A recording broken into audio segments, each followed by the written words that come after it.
Hello, welcome to the Digital Edge podcast. I'm Françoise in Switzerland with my co-host Dominic Mugli. Hi, Dominic. Hi, everybody. So today we decided to devote this episode to quantum.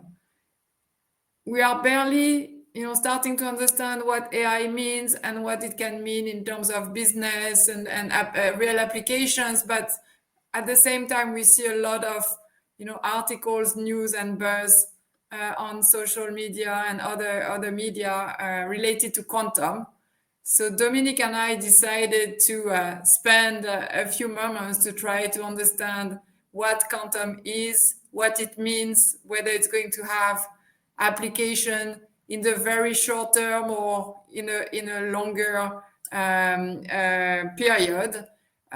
So I guess we get started, and maybe my first question for you, Dominic, is what is quantum and why should people care about that? Yeah, that's a great question. You know, I think one of the considerations with quantum computing is that it's an extremely technically complex topic. Right?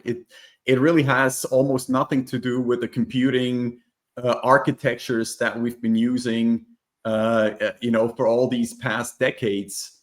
And it really sets up an entirely new way of solving problems with computers, right? So the way that we have everything stored in binary, for example, on a computer is not mimicked in that new computing model. It's a completely different data structure.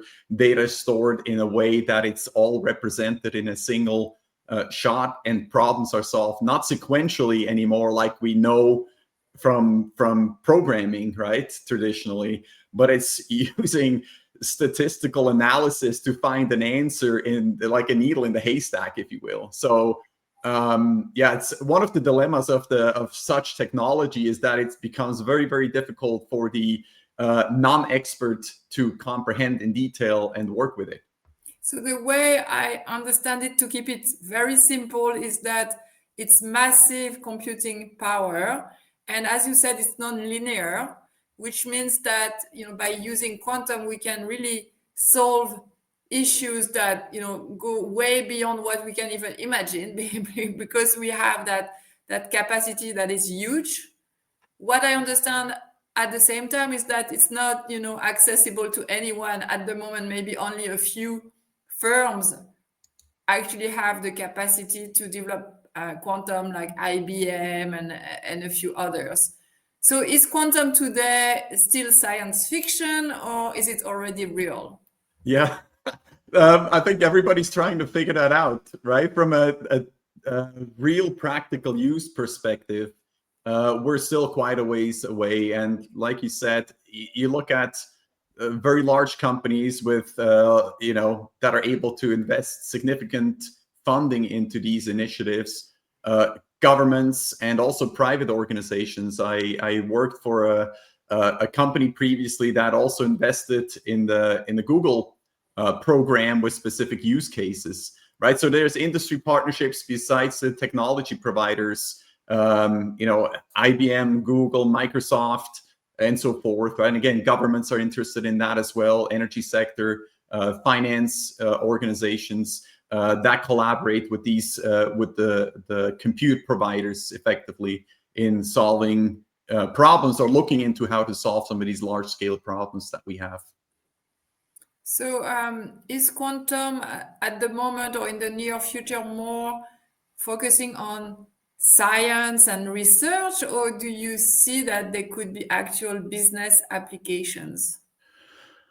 What's being discussed in the quantum computing space are, really these unsolved challenges that we have in the real world.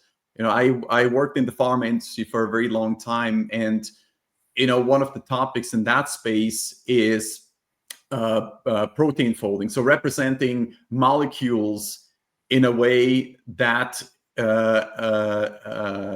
a protein, for example, that works for an indication can be found much, much faster, right? Versus sequential computing that we have today. And I would even stretch it beyond and say, hey, once we have molecule candidates, could you even simulate the clinical trial in a model, right, where you don't need to go and survey tens of thousands of people anymore to see whether a medicine is effective or not, right? And in a product development life cycle where you look at 10 years from research until it becomes available in a clinic, right? And more than $1 billion in some cases to develop medicines, right? If you can shrink down that window, I mean, you could help patients a lot faster. You can address much smaller populations of patients, which otherwise are not financially viable, unfortunately, right? But I think that is a very interesting use case. Yes, and I'm thinking also in finance that there is probably potential to go even further in terms of risk modeling, fraud detection, portfolio optimization. I mean, we've done a lot already in terms of using data and using AI, but probably there is still more that can be done, especially sometimes our models are still looking at a fraction of the data, or probably taking some biases or some points of view, and probably quantum can go to an even further step in terms of scope and in terms of volumes of data. Yeah, that's right. Another interesting area that is being considered is material science. Right, there's a lot of applications from aerospace to energy, right? I mean, I like an example of finding materials for batteries, for example, that would have a much higher energy density. And then all of a sudden, right, if you can achieve that by multiplying energy density versus what we have today, all of a sudden you can have electric airplanes, no problem, right?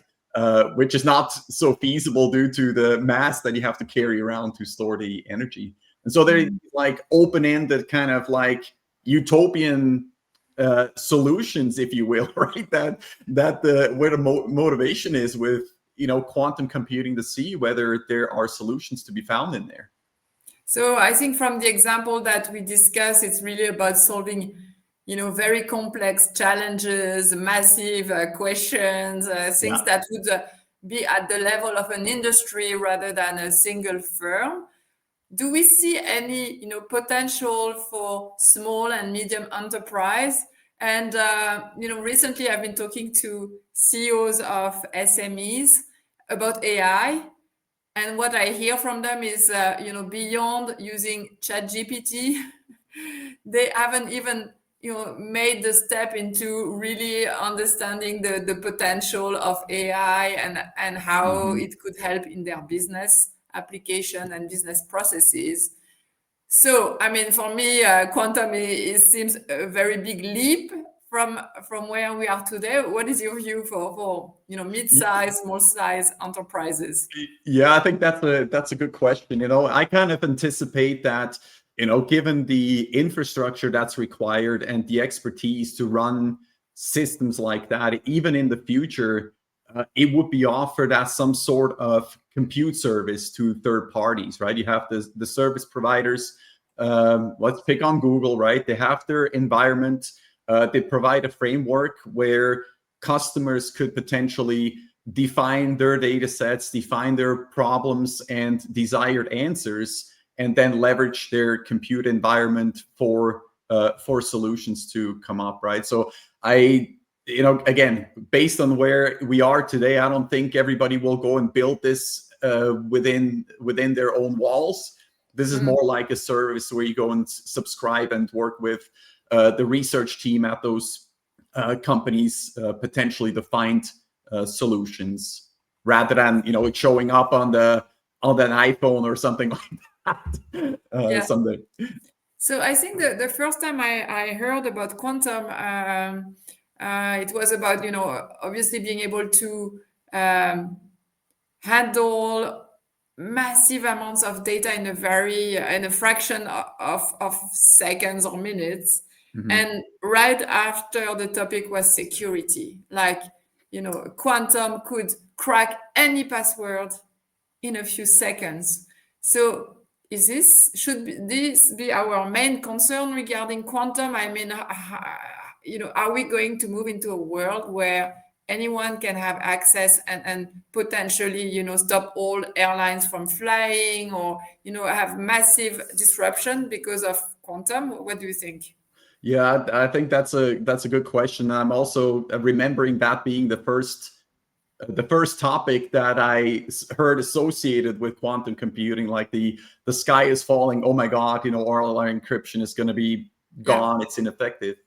We're talking about quantum computing to be a viable tool in a matter of decades, right? This is not 6 months away, most likely, right? Even experts are talking 10 years, 20 years. And in that time frame, right, as the threat of traditional encryption being solved bubbles up, right, I think there will be advances on that front as well, where new methods will be developed to counter that, right? I think it's unlikely that we have a solution for encryption, but no new methods to further encrypt at the same time, right? So I'm not so doomsday about this particular problem. I think by that time we'll have something that's much better and will keep us secure and safe. Yeah, hopefully, the security aspect moves at the same speed. Hopefully, it'll stay a little bit ahead all the time. Yeah, even better. So I mean, you mentioned like quantum might be 10, 20 years away. So do you think that there is a bit of too much hype or buzz about quantum at the moment?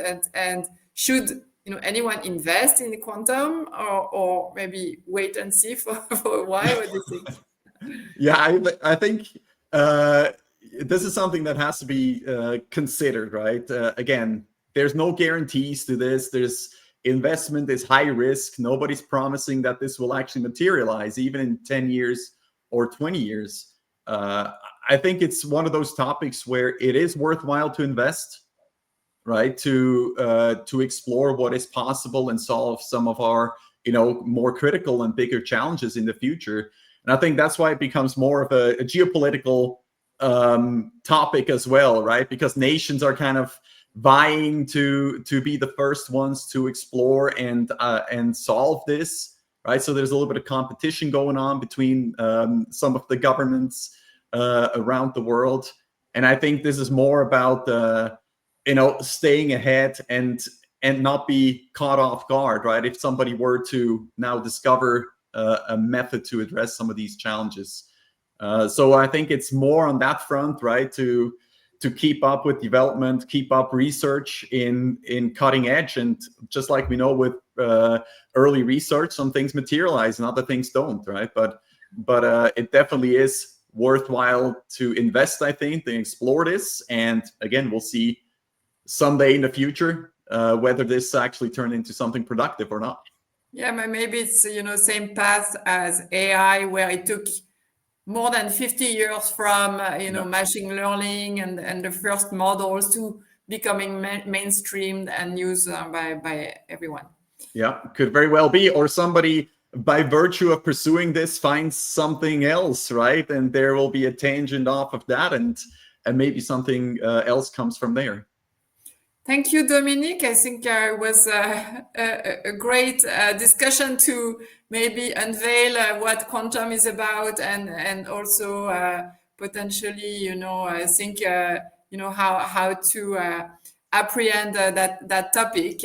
I mean, my takeaway is, let's keep our ears and eyes open, but probably not something that will come to our homes or offices tomorrow.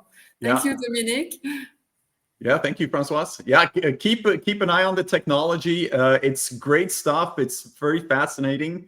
But yeah, don't worry about it. Don't lose sleep over it. This is not going to break the world next week or even shortly thereafter. Thank you, Dominik. Bye-bye. Until next time. Bye.